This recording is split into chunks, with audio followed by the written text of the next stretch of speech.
So good morning to you, evening over here.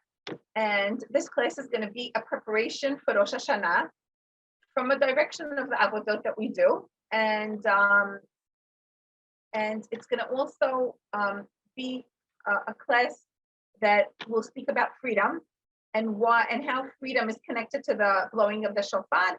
And what does it mean when we say freedom? What does freedom actually mean? But before I even start Rosh Hashanah, I wanted to start with an avodah that I did on myself and a realization that I came to like 2 weeks ago. So you know that 2 weeks ago, I came back from a 2-week trip to Norway. And the week that I landed like Wednesday, and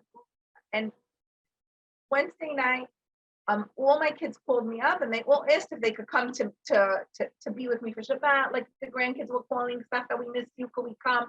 We want to be with you. And I looked within myself and I thought to myself, it's a little bit, first of all, I only have 3 bedrooms in the house.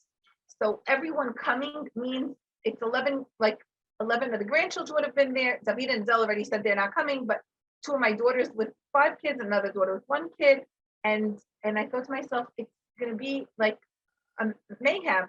But when each daughter called, I said, listen, it means that every family just has 1 room and some of the kids are going to have to sleep on the couches or whatever. If that works. Now, I guess if that works for them, but honestly, I should have been asking myself what works for me. But I was just trying to allow them to come to the decision. And I said to myself, whatever they decide, I'm going to learn how to live with it and I'm going to make it work. So Shabbat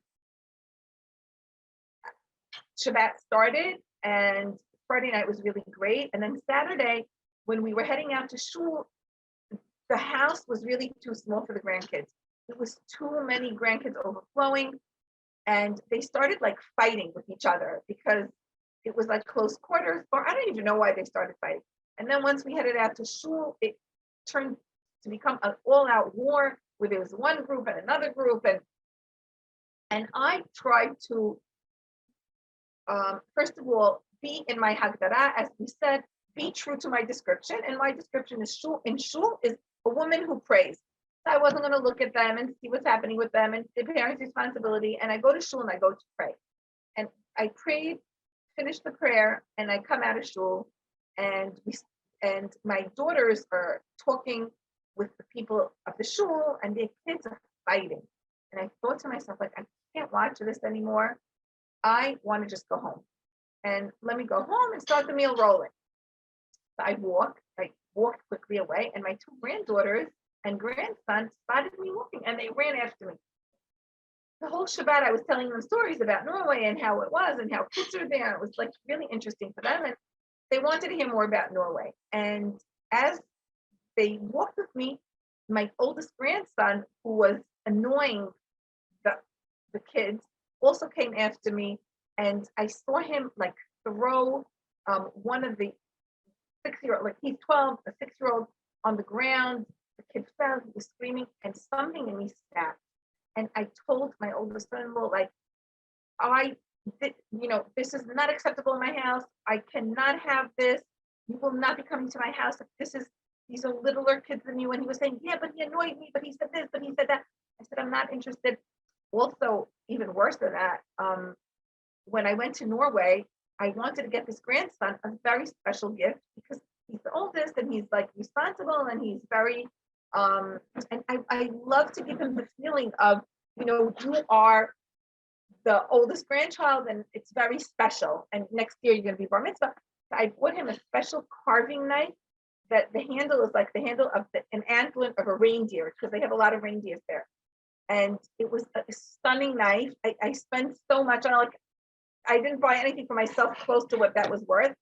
And I gave it to him like 2 days before. And I was so angry. I said, you don't deserve the knife I got you. I will take it and give it to the kid that you.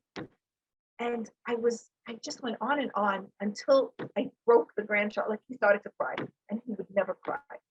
And immediately when that happened, I realized that I had gone too far, that I was too much enmeshed in what was happening. And I stopped myself. I continued walking and I apologized. And then he didn't want to go up to the house. He stayed in the gallery of our building. When my husband came home, my husband went to talk to him, and then I came down and I spoke to him. And then I just took all my grandkids and I said, listen, we are a large family and you guys love to be together. And it just, if this is what's going to happen when we're together, then I'm going to always take each family separately. So that way I'm not going to, I'm not going to have to like watch this kind of fighting. I don't want to hear who started. I don't want to hear. Everyone is responsible for what they did. And I just want you to think about, if you just want to come to my house and have one family at a time, we'll do that. And then you're going to miss out with your cousins. And that was it. Now I realized that the reason I got into this whole mess with all the grandchildren, specifically not on my oldest one, is because I was not in my emet. I refused to see the limitations of my apartment. And I tried to argue with the reality of my choice. In other words, I made a choice to move to Tel Aviv with my husband. It was my choice. I chose to do it. I could have told my husband, I don't want to move to Tel Aviv. I'm staying in the Gush in Alon Shvut. You go to Tel Aviv, you'll have a small apartment there. I'll come to you a couple times a week. You'll come to me a couple of times a week. And we'll live like a split level life like that, which is not even so hard because Tel Aviv is an hour away. Yeah, we could do it. And instead, I chose to come to Tel Aviv, which means that I chose to have a small apartment, which means that I cannot host all the grandchildren at once. And I refuse to face the reality of my situation. Now I am in Tel Aviv now, and on the way, I'm doing many things. I'm hosting people here, I'm teaching over here. We do a lot of outreach. And however, regardless of what I'm doing on the outside, coming to Tel Aviv, even though it was my husband, he's a rabbi in the community and he wanted to come here, I did it for myself. For me, I did it for myself. I did it for myself because I preferred not to be alone during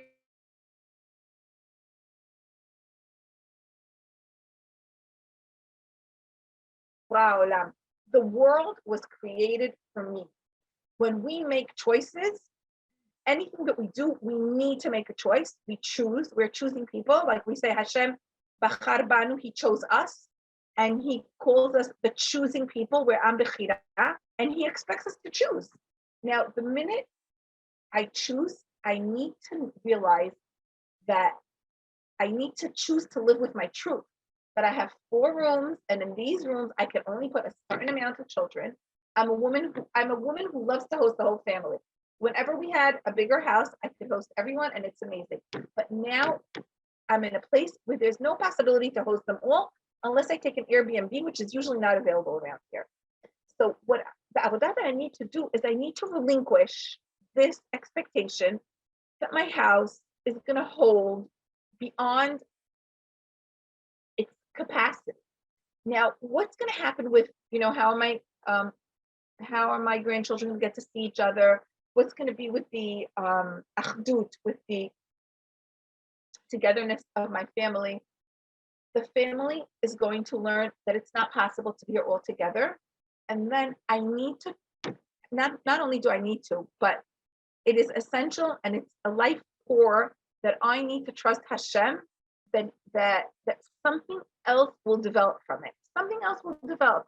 If I'm not going to do it, it's going to happen in a different way. In other words, if my kids really want it to happen, it's going to happen. And it's a growth for the whole family because it means I'm relinquishing being the one that is gathering everyone and making it happen and taking it upon myself and squeezing everyone in my house. I'm relinquishing it. I'm putting my faith in God that it will happen, and I'm putting my faith in my family that they could also make it happen. But it means taking a couple of steps back, respecting my choices, respecting my decision, respecting myself, and saying and facing the truth of this is what my house can hold currently. And that is my truth. That is my emet. And I cannot be mitkachesh. Be mitkachesh in English, it means I cannot deny that fact. So that is my avodah. And I think it was a great avodah to start the year with.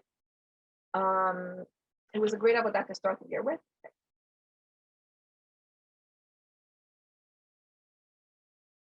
And God willing that I will be able to take those steps back. I will be able to relinquish because it's something that's very difficult for me to do. Family is the most important thing for me.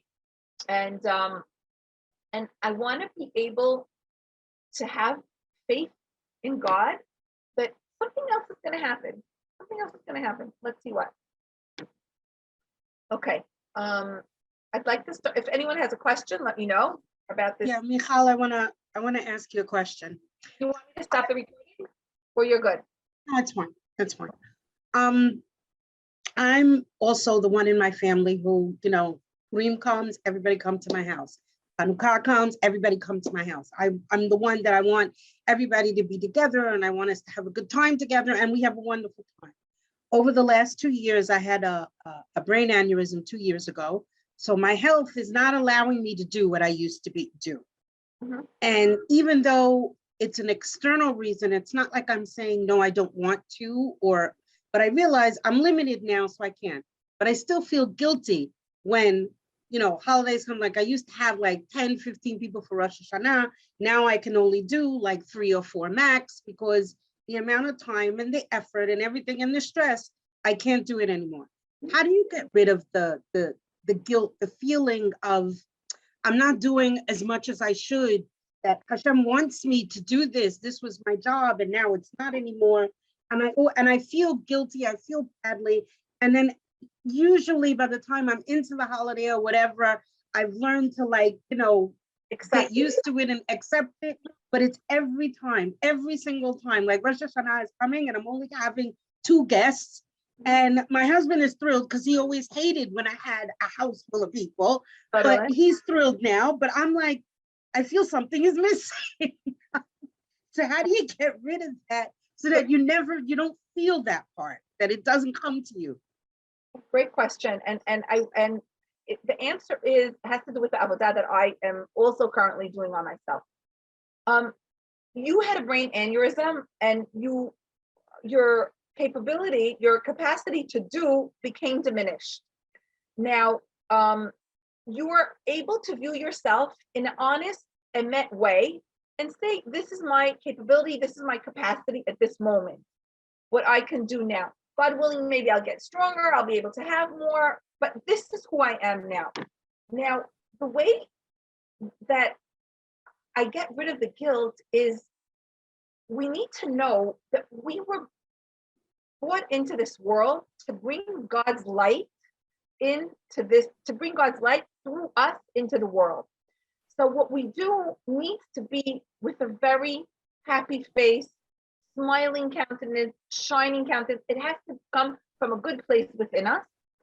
That's one thing. And the other thing that we need to know is that whatever we're not going to do, God is going to take care of it. God has many ways of having the different people that we're going to come to you, get them hosted in other places. So the main tool that I want to give you is that we don't run the world and the world doesn't rest on our shoulders, and we're going to do to our strength, to the emet of our strength. And God is going to take care of the rest because we're going to give him the space to come in and take it.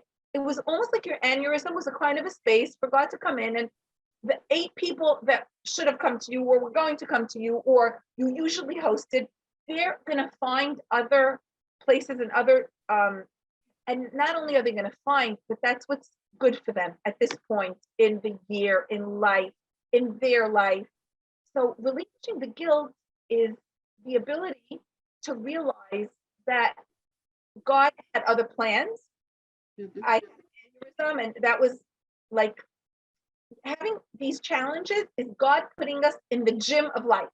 He puts us in the gym, and he wants us to strengthen certain muscles. And I would say that something similar between both of us is the muscle that we need to strengthen is the muscle of relinquishment, of the ability to relinquish, the ability to let go, the ability to realize that it's really in his hands, and I don't run the world. He runs it, and he'll take care of anyone that needs to be taken care of.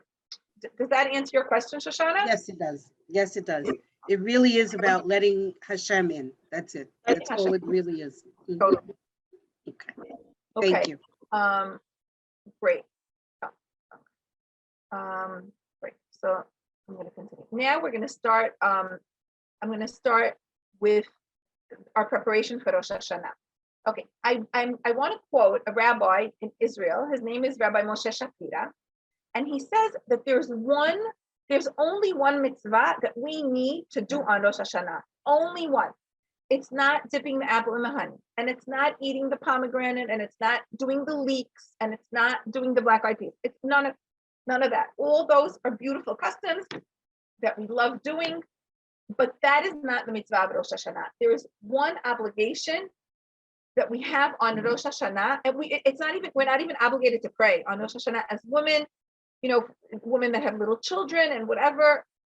They're not obligated to pray, but we are obligated for one thing on Rosh Hashanah, and the thing that we're obligated is to listen to the sound of the shofar.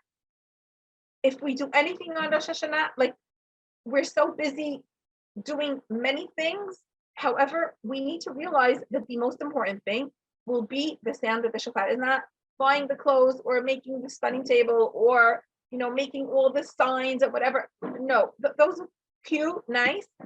But it's not the main course. The main thing is the ability to listen to the shofar, to listen to it and allow it to enter our soul. And I want, when we listen to the shofar, to have the following thoughts in our soul, deep in our mind. These are the thoughts. So every day we say on our tefillah, Teka b'shofar gadol lecherotenu. We ask God to blast the shofar so that he can make us free. And we say it every day. It's not only on Rosh Hashanah that we say it. On Rosh Hashanah, we actually hear it. Every day we say it. Now, when we hear the shofar on Rosh Hashanah, we need to think of the fact that we want to be women with freedom.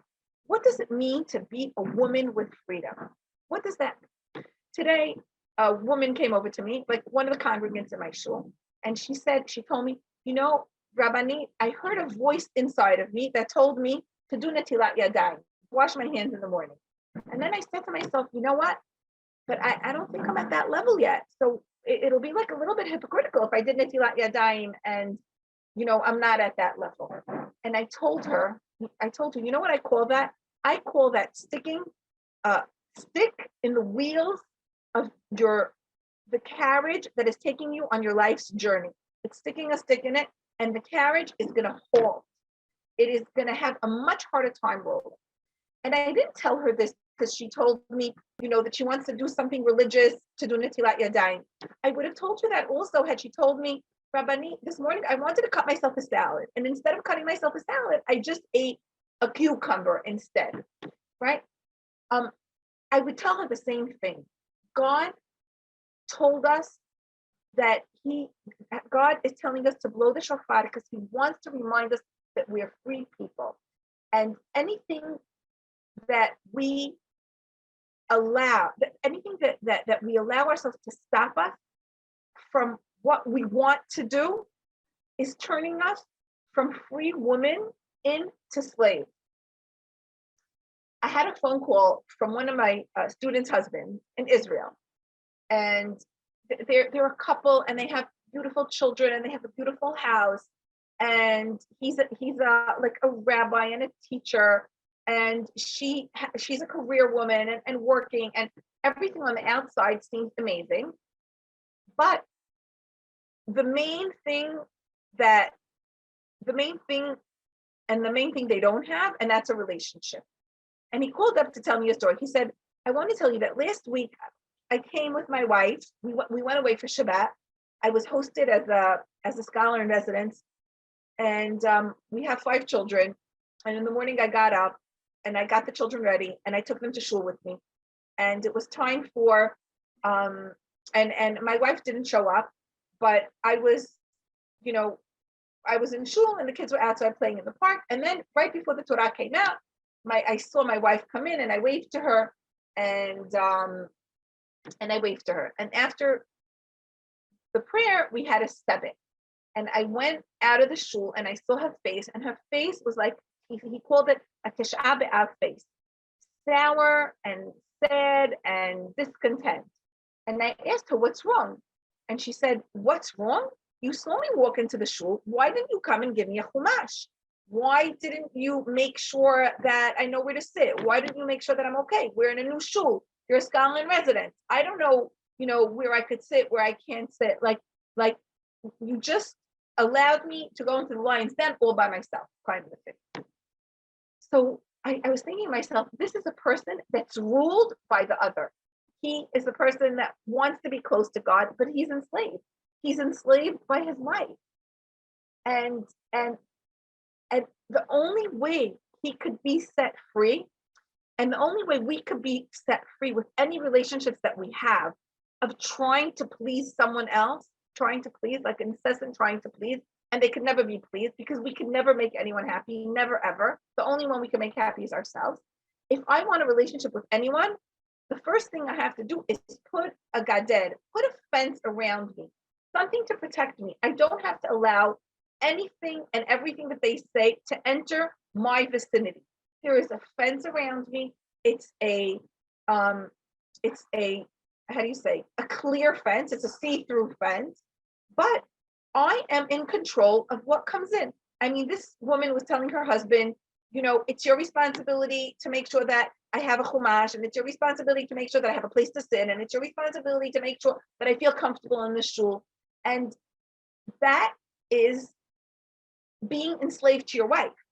And when we are blowing the shofar, when we say in Shemona Esrei, Pekah b'shofar gadol lecharutenu, blow a big shofar for us to become free, it means free of people's expectations. It means free of trying to please the people around us. Because the minute we're able to be free, that's the time that as Jewish people, we need to be people of influence. However, we can't be people of influence if we're led. If my wife's expectations are influencing me. When we're being influenced, we can't influence. When you're managed, you can't influence, right? And a Jewish person needs to be a person of influence. I had another story, and this also has to do with freedom, and I'm going to give a couple of examples.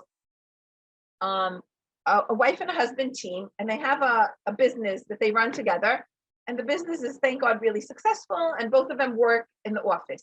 Now, her husband, they have like 6, 7 children. The children are like older. The youngest is 5 years old. And this husband decided that he wants to do the Ironman. He wants to do the marathon, Ironman, whatever, I don't know, bicycling, running, swimming, the works. And every day, 5 o'clock, he finishes work. They close the office. She goes home and he goes to train for the Ironman. That's what he wants to do. Now, she goes to me, and what does he think? I also want to have exercise, and I would also, I don't want to do Ironman, but I want to also work out and exercise and go to the gym and like, why is he the only one going? Why am I staying home? Now,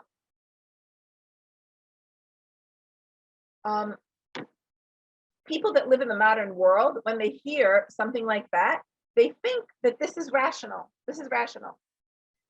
And we can't have freedom, right?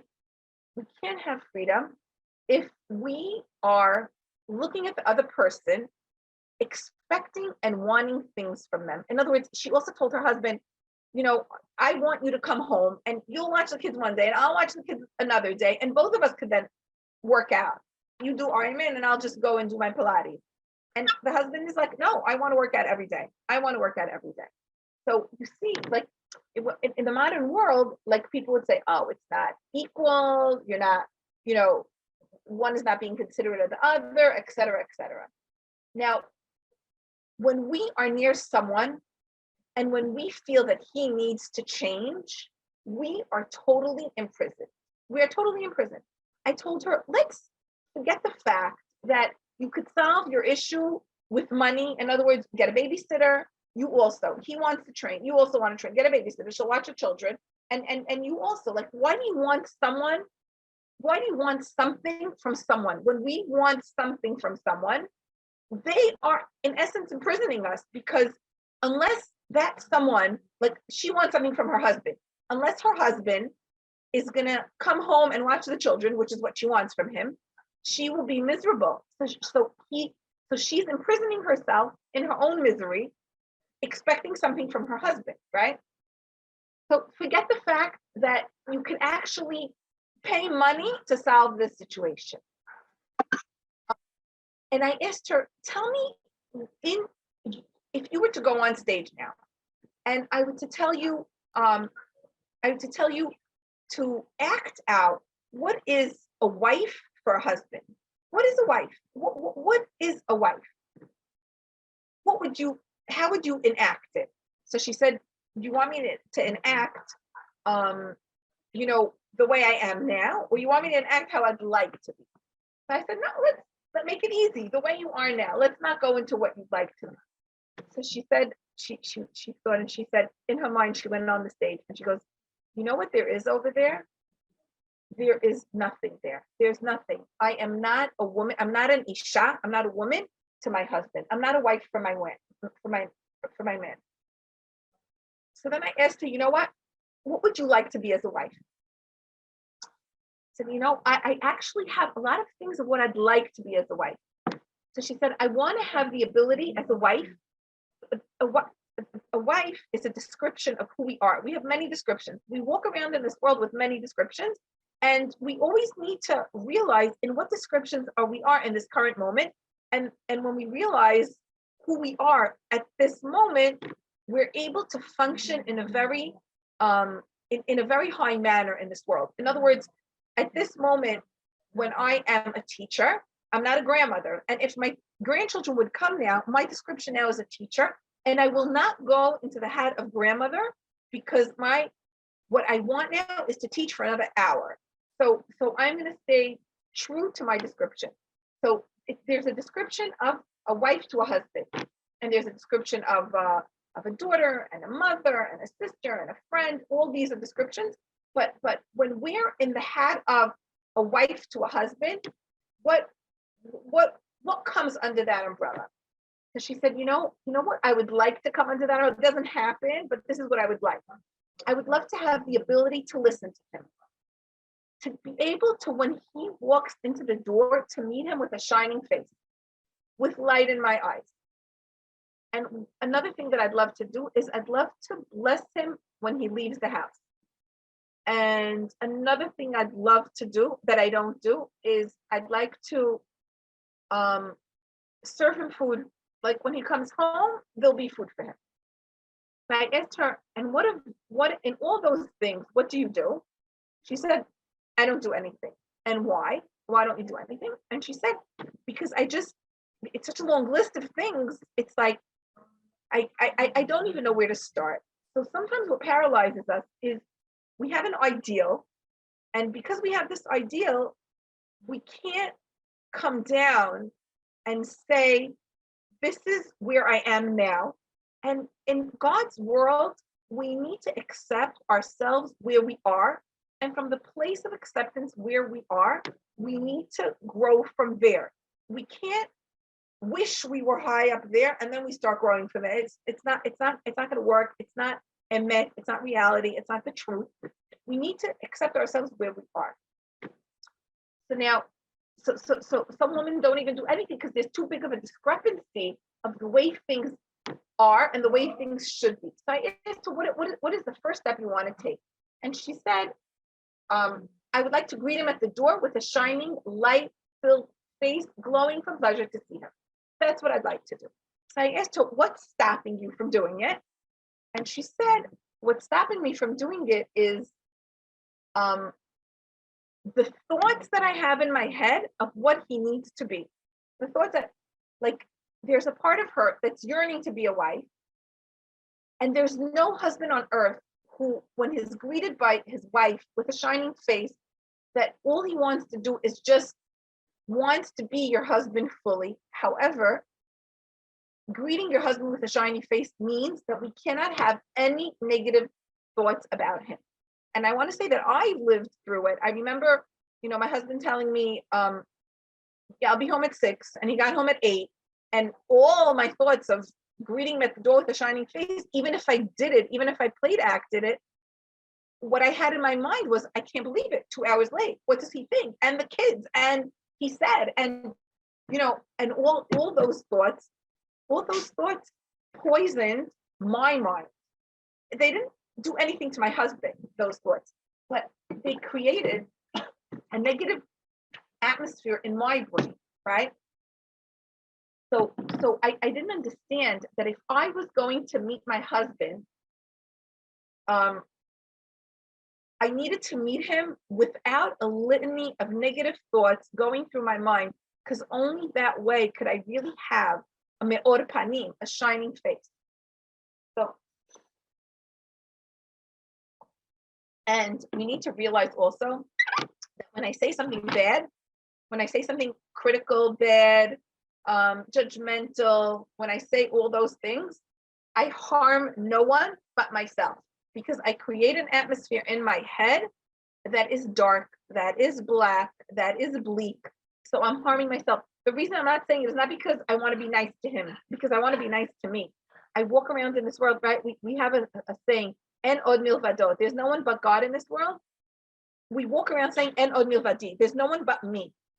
I don't want to harm me. I don't want to create an unpleasant atmosphere around me. I don't want to pollute my mind with dark and difficult and judgmental and critical thoughts. There is no one but me in this world. Okay, so this Rosh Hashanah, I want to be a free woman, totally free, that nothing on the outside can control me.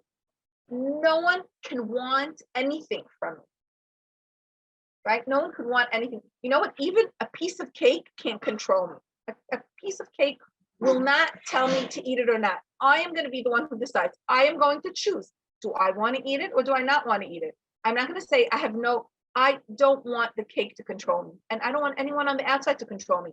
Their expectations, their desires, they're telling me how they think I should be. I have a friend that she has like a couple of children. I guess all my friends have a couple of children. She has a couple of children, and she enjoys taking care of the house, and she enjoys, cleaning and cooking and sending her kids to school and getting them back. And her husband is telling her, listen, women need to go out and have a life. It can't just be the house. You're going to become boring, and you're going to become, you're going to become frustrated. And I expect you to have a job outside of the house. This is what I expect you. And my friend is now out looking for a job half-heartedly, not really wanting it, and trying to decide, do I take a higher paying job and more hours and less hours and lower? Is it worth it? Is it not worth it? And it's not even something she wants. I mean, this expectation that her husband has is amazing. He could have many expectations, and it shows us what kind of man he is. He says, I want my wife to work. It means he would like his wife to be fulfilled, and he would like his wife to, they don't need the money, because he actually, he was in high tech and he had to exit. He did it like, I don't know how you say it in English. And they have like a nice nest to last them for the next 5 years. And her slavery is trying to live up to her husband's expectations, as opposed to saying, what do I want? What fits for me? What works for me, right? Now, what will control me? What will control me in this world? What's going to rule me? What's going to control me? I only want 2 words to be able to control us. And those 2 words is I want. Ani rotza. This is my ratzon. I want. And there are 2 possibilities in this world. It's either to say what I want and then garner strength from within me, right? And from the outside. And the I want is really 90% of the strength that we have. It doesn't even matter what I want. But the fact that I'm able to say I want, that gives me 90% of the strength to do what I want. Now, the opposite of saying I want is not I don't want. The opposite of saying what I want is I cannot, right? When I say I want, I get taken upwards. It doesn't matter what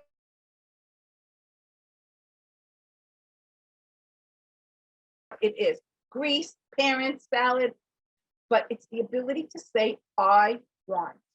And the first exercise of us as a free woman, right, is not to be led by anyone, not to be bossed by anyone, not to be controlled by externals, but to be led by I want. And that is the strength of the shofar. The shofar starts from a narrow place and it goes to the wide place, right? The narrow place is the I, is the me deep inside of me, right? And then as we say what we want, that expands us. But we need to be aware of the I on Rosh Hashanah. When we start hearing the blast of the shofar, I want us to hear that I sound, and then I, and what do I want? Okay, now, so the opposite of I want is I cannot. How many times our children tell us, Ma, I can't, I can't sit in class and learn 45 minutes. A lie. I can't wash the dishes. There's too much to do. I just can't. Now, how can we help our children get out of the I can't mode? Is if we allow, and anyone around us, it's not only our children, if we allow our children or our grandchildren to be able to say what they want. I want. When they are going to be able to say, I want, they're never going to say, I cannot. Now, I want us to take the sentence of, let's say, my grandchild saying two things I'll say. My husband saying, I want to go to Greece, let's say, and my grandchild is saying, I want to have ice cream. So first of all, when anyone tells us I want ice cream, I want us to just focus on the word I want. It doesn't even matter what comes afterwards, because the I want is the person's essence. It's actually the God in him, the godly part in him that's connected to his desires, and he's bringing it out onto the surface. So it doesn't even matter what he says he wants. That saying I want, whether it's for us or the people around us, is connecting to the godly within. And now the second thing that they say, like, I want an ice cream, or I want to go to Greece, my husband, or I want to have a salad, that's the peripheral part. The most important part is I want. Because let's say my husband says, I want coffee. So I want to focus on the I want more than the coffee. Because what does it mean when someone says I want? It means I am alive. I am alive. People who lose contact with their ratzon, with their wants, they're people who started to atrophy. And anytime someone says I want, we need to dance and sing and not immediately go into, like, let's say my child says, I want to go to my friends. Immediately go, yeah, but it's too late and we didn't call them and they're not expecting anyone and blah, blah, blah. That totally shuts down and diminishes and extinguishes the lifeline of the person standing across from us, of our child in this case. Or my husband tells me, Michal, I want to go to Greece. I mean, I wish my husband would tell me that. My friend's husband said, I want to go to Greece. And she goes to me, he wants to go to Greece? What do I have to do with that? I don't want to leave my house. I don't want to be away. I don't want to stop cooking. There's no kosher food. Blah, blah, blah. Like, she was going on and on about what she doesn't want. But by doing that, she totally kills her husband's life spark. Oh, you want to go to Greece? What does Greece mean for you? What do you want to do there? What do they have there? What do you imagine is going to happen there? What do you imagine is going to happen to you there? Like, and then that starts helping you understand your husband more. I mean, whenever anyone says, I want, it's our, like, it's our job to deep dive in and see what is hidden, what forces of life are hidden behind the I want, right? And usually, instead of paying attention to the want, we pay attention to the coffee. Like, I want coffee, I run and make a coffee. Like, as if, like, that's the main thing. But that's not the main thing. The main thing is that he wants, right? So we need to stop doing that. Because when our child says, I want to go to my friend, in his mind, he's already there.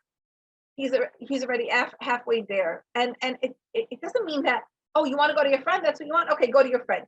That's not the issue. That's not the point. The point is, oh, what do you want to do there? And what's special about your friend? And what do you like to go there? And, like, find, when our child says, I want something, instead of jumping in, let's find out what is behind the want. And the same thing, like, let's say when a child says, I want chocolate milk, and we go make the chocolate milk for them, we're dealing with the chocolate milk, like, we're basically going and making the chocolate milk and getting the kid off our back. So here's the chocolate milk and shut up. However, whenever someone says, I want, we need to allow them to do 90% of what they want. And we're there to give the added 10%. Anyone that asks us of anything, I am willing to give of my strength 10%, but let them do the 90%. Now, what does that do to someone when they say, I want, and we allow them to do the 90%? One, it helps them realize that we have faith in them. We have faith in them that they can do it. And two, which is I don't know if it's more important, but it's very important. One, that they have faith. And two, that I know that you have the ability in this world to take your desires and turn it into reality.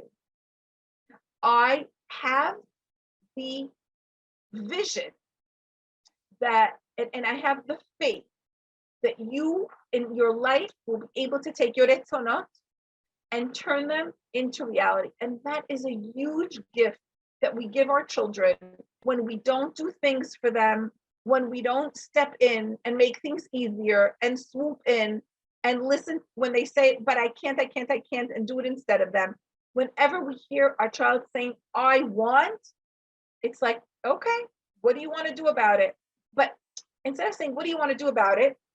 I want, oh, tell me about what you want. Tell me about, like, how do you see it? And what is it going to do? And how is it going to be afterwards? And what's your life going to look like? Et cetera, et cetera. Okay. So,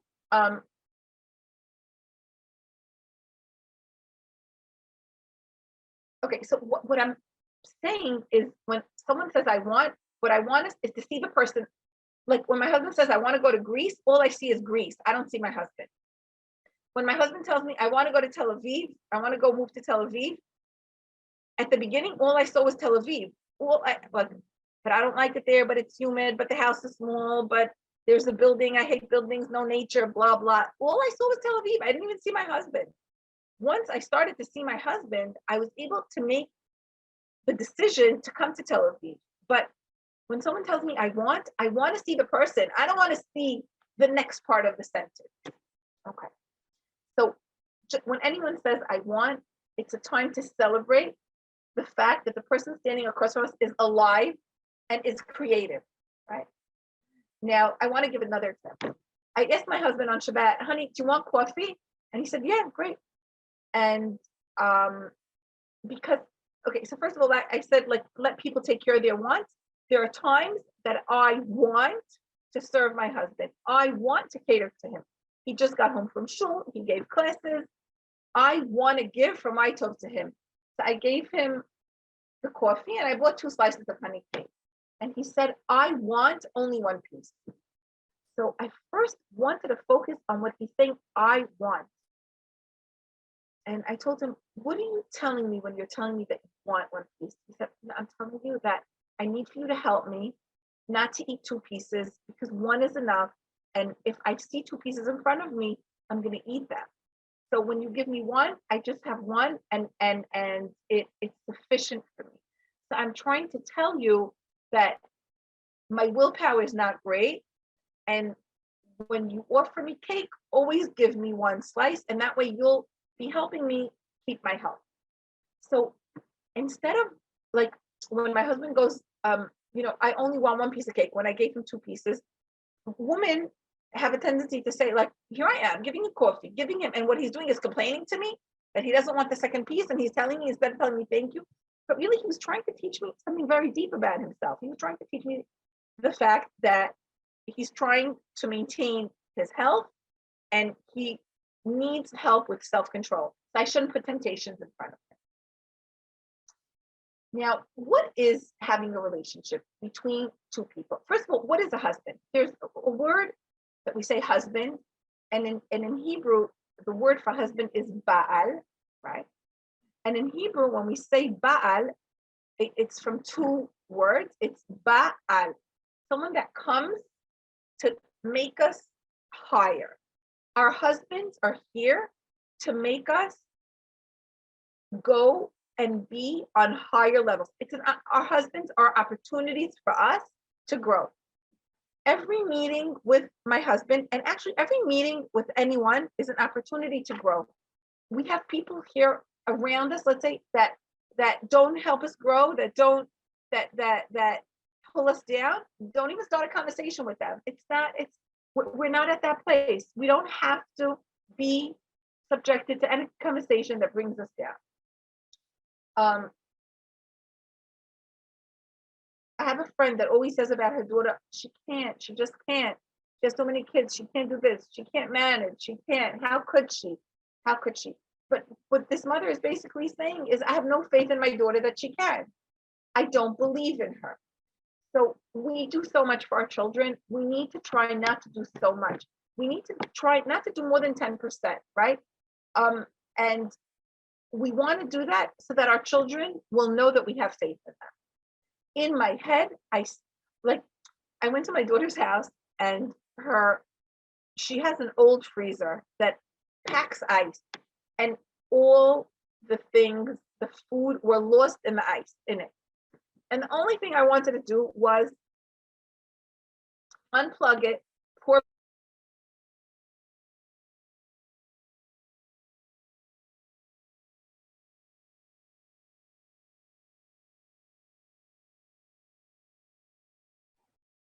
Okay.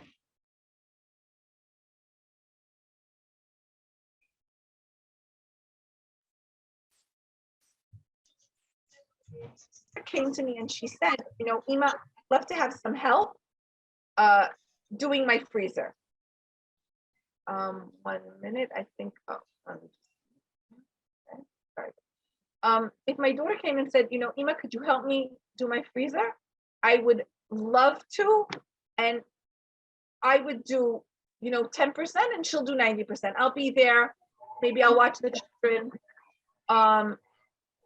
Maybe I will. Hold on 1 minute. Maybe I'll watch the children. I will give her tips. I can, but I'm not going to take on the full project, because it means if I do that, I have no faith in her. Okay. Now on Rosh Hashanah, I want to go to another side of Rosh Hashanah. On Rosh Hashanah, we say the 13 attributes of God, and I want to tell, like, this class that we've been learning the attributes, and we've been trying to incorporate them in our life. And one of the attributes that we say about Hashem, we say Hashem El Rachum V'Chanun. We say Rachum, God has the midah of Rachamim. Rachamim is compassion, right?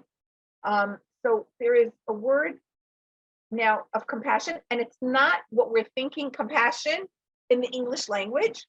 I want to say Rachum is like the Hebrew word of Rechem.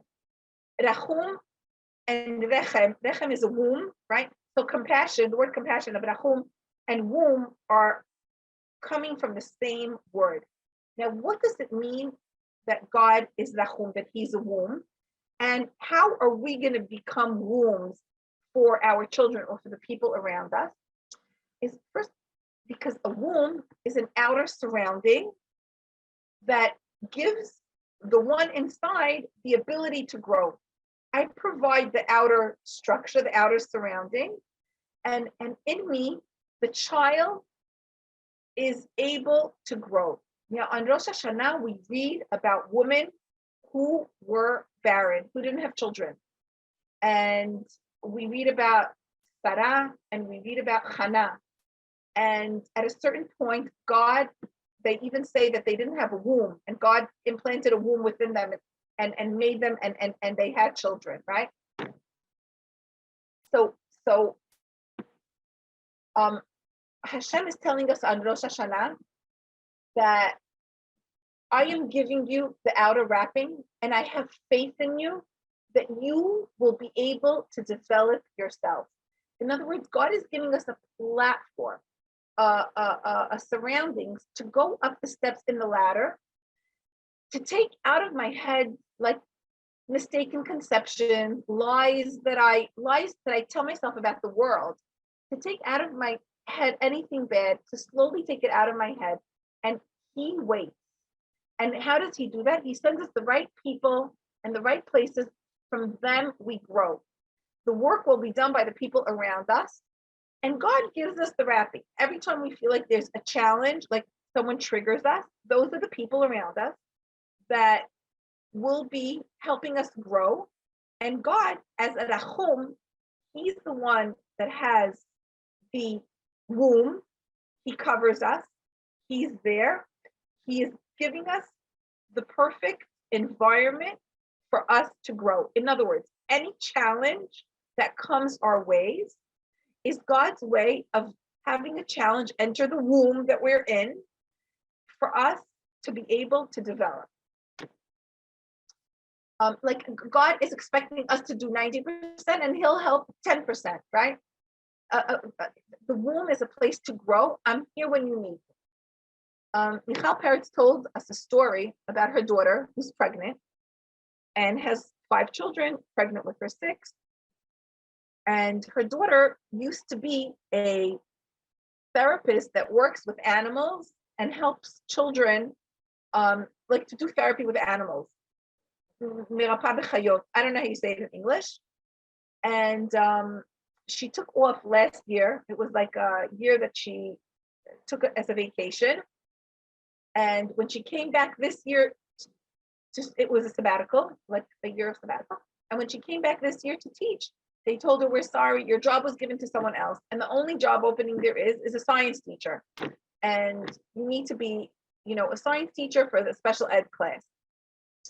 And after the second day, she called up Michal, her mother, and she said, Ma, I can't do this. First of all, I want to tell you that my heels, I'm pregnant and I'm standing on my feet and my heels are killing me. I can't stand on my feet, but I want to tell you, this job is not for me. I can't be there at 8:00 in the morning. The other time when I was like an animal therapist, I was able to come and I had my own times.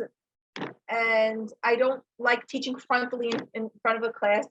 It doesn't work for me to, to be punctual. It doesn't work for me to frontal teach. It doesn't work for me to discipline, to teach a class of 20 children. I can't do it. I can't get there. I can't teach the material. I can't get there at 8. So Michal told her, can't. First of all, I want you to change the record in your head. And I want you to be able to say, I can. And I have faith in you that you can. My husband, this Michal didn't say, but there's nothing. My husband always says, when any one of our kids says, I can't, he would say, if someone were to give you $1 million to do it, would you be able to? Always we'd say, yeah, we'd figure it out. Yeah, we'd figure it out. If someone were to tell Michal Peretz's daughter, you get $1 million to teach every class, would you be able to do it? Gladly, I will do it. But we want to take it into a different direction. Excuse me. Michal told her, there's something, what is a heel? In the Torah says, in the Torah, there's a parasha that's called Ekev, that's called heel, and heel, H-E-E-L, the heel of the foot. And Rashi says, what does it mean? Why do they use the word Ekev, which could also mean because, and Ekev also is Akev, is a heel. So he says akev is something that a man grounds with his heel because he sees it as no importance. Like usually we walk in the world and we step on things that we think that are not important. So our heel grounds small things that I do and not give them importance. Like let's say when I fold my laundry, I don't fold my underwear. I just throw them in the basket of the underwear. I don't roll my socks. I just put all the socks and then let the kids just make their own whatever. I like I say that I have no strength. Those are things that we don't pay attention to, but it's actually these small things that make the big picture. It's like to do a draw without skipping on any details. Like I want us to like be able to do and clean out our drawers before Rosh Hashanah and take care of every little detail. Like I did my spice drawer, I took everything out, and the spice containers were sticky, so I rinsed them out with warm water and I dried them and I wiped everything down and then I put it back in. In other words, paying every little attention to every little detail, right?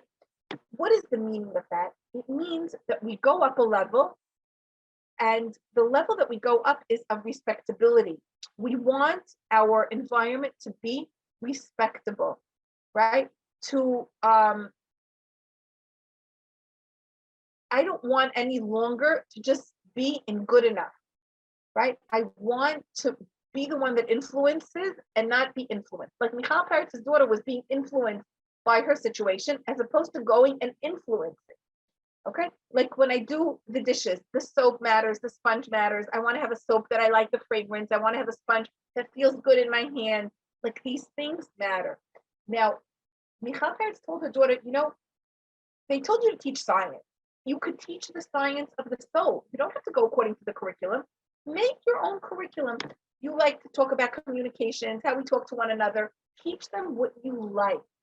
But you need to realize that every single one in front of you is like that sock that you throw to the side and you just say it doesn't matter. Because if you would look at every one of your students as if they're like a neshama from God, he's like God is standing in front of you. Each one of these children have God within them, and God is standing in front of you. It's not going to just be another child, it's going to be a neshama. And her daughter said, okay. She said, you know what? The first place I'm going to start is my laundry basket. I haven't seen the bottom of my laundry basket for years. She said, I took everything out and I took care and attention with every particle of clothing that was in it. Every single sock I paired. What didn't have pairs, I threw in the garbage. I folded every underwear, I put my heart into it and I got to the end of it. And just like you see one sock and another sock, that is the way we could see one soul and another soul. Like within a couple of days, she told her mother that her heels don't hurt her anymore. Like she paid attention to the detail of the children's soul, and her heel stopped hurting her. The reason the heel was hurting is because she was just being like treating the job as something inconsequential that she just wants to get it over with. Now, I want to go back. I sidetracked it a little bit with the story, but I want to go back to our freedom. I want to go back to the freedom. Like it's interesting because there's also, this is something that I'm just realizing. They say that on the 7th year, which this is the Shemat Shemitah, you blow a shofar and you proclaim freedom throughout the land. All the slaves, once every 7 years, are set free. And they're set free with the blow of the shofar. So when we are going to hear the blast of the shofar this year, we will pray with all our hearts to free us from what enslaves us, from what shackles us. And Shoshana was saying that what shackles her is the guilt. So she will pray very hard when the shofar blasts for her freedom from guilt.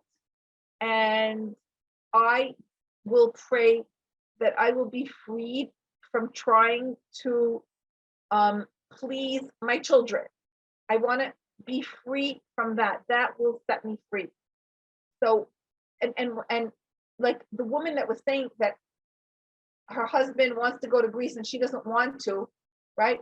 So the truth is her husband's already in Greece. In his mind, he's already there. And we can't control anyone and tell them what to do and stop them from doing anything. We can't, because each one of us is a choosing person. Just as we choose everything, people around us choose everything. And he could fly with or without her. But when he says, I want to go, he's telling you about his unique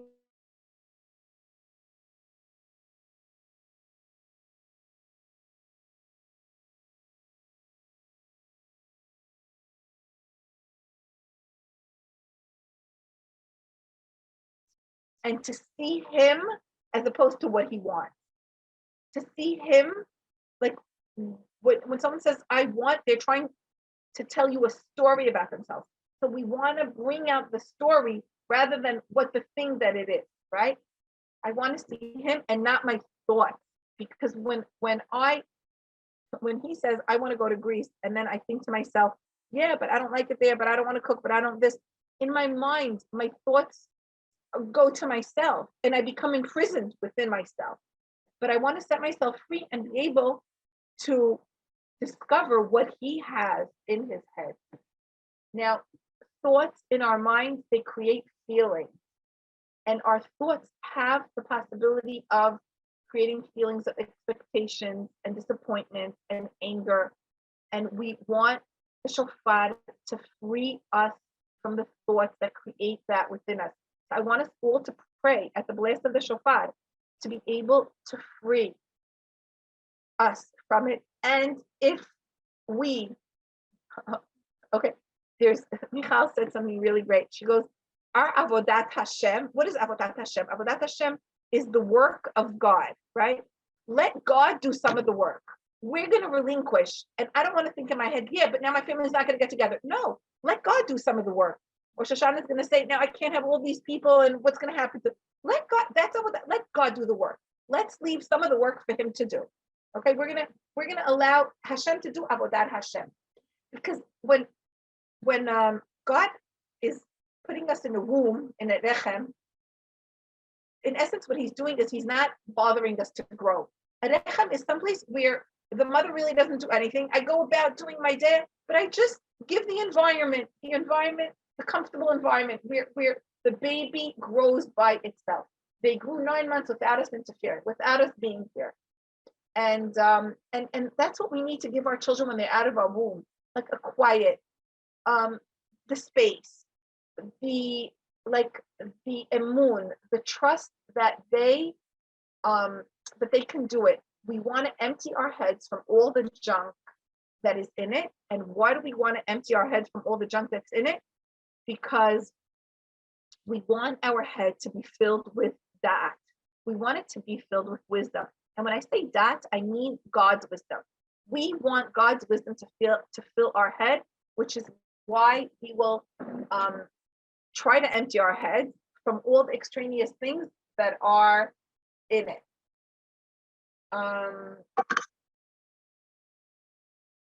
Okay, I think that. Oh wow. Okay, I think that I actually have 9 pages written down, but I think that this is like enough material for us to go on. So I just want to end with Rosh Hashanah is in a week, less than a week, and I want us to go with 2 gifts. One, the shofar, which is a blast for our freedom, and 2, the ability of us to live in God's womb, his rechem, his rachamim, and we need to emulate him and be able to give that womb to the people around us. And as the shofar blows, I want us to be able to pray to God to help us achieve that freedom. The shofar is blowing. He wants us to be free, and we can only be free when he helps us. So open up our hearts to be helped in order for us to be able to grasp our freedom.